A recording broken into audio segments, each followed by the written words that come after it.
নিজেদের মধ্যে মত পার্থক্যকে কেন্দ্র করে দুই ভাগে বিভক্ত হলো 6 দশকেরও প্রাচীন সাংস্কৃতিক সংগঠন উদীচী। সংগঠনটির সম্মেলনে সংখ্যাগরিষ্ঠ প্রতিনিধির ভোটে জয়ী হন 24-এর অভ্যুত্থানে অংশগ্রহণকারী দল।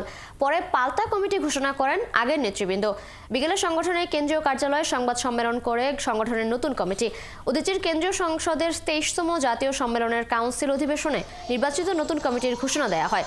নবনির্বাচিত সাধারণ সম্পাদক জামশেদ আনোয়ার তপন দাবি করেন, সংস্কৃতি কর্মীদের বিভ্রান্ত করতে উদীচীর ক্ষুদ্র একটি অংশ পাল্টা কমিটি ঘোষণা করেছে। এটিকে ষড়যন্ত্র অভিযোগ করে কাউন্সিলের অনুমোদন ছাড়া কমিটি গঠনকে অবৈধ বলে উল্লেখ করেন তিনি।